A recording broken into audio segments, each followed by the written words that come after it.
নমস্কার বন্ধুরা, আজকে বানাবো বাটা মাছ দিয়ে সজনে ডাঁটা বড়ি আলু দিয়ে ঝোল। সর্ষের তেল গরম করে মাছে নুন হলুদ মেখে মাছটা ভেজে নেব।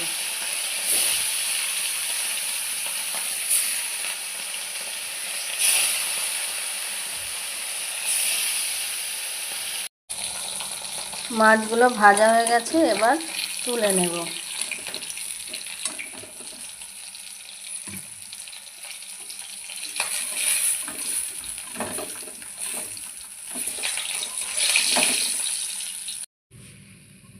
এবার ওই তেলে বড়িগুলো ভেজে নেব। এটা বিউলি তেলের বড়ি।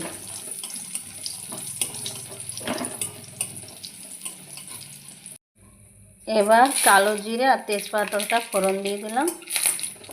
দিয়ে এবার আলুগুলো ভেজে নেব।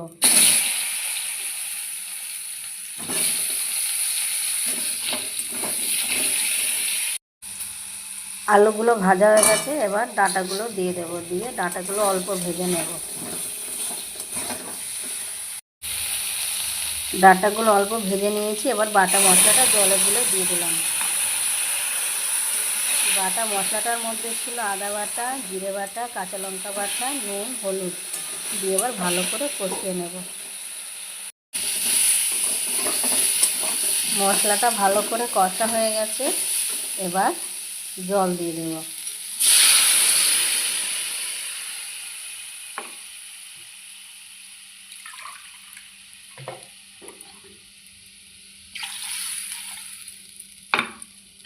ভালো করে ফুটিয়ে নেব।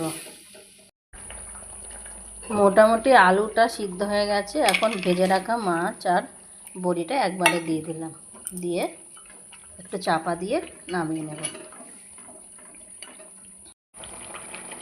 আমার মাছের ঝোল হয়ে গেছে, এবার আমি গ্যাসটা অফ করে দেব, দিয়ে নামিয়ে নেব। সজনে ডাঁটা বড়ি আলু দিয়ে বাটা মাছের ঝোল হয়ে গেছে।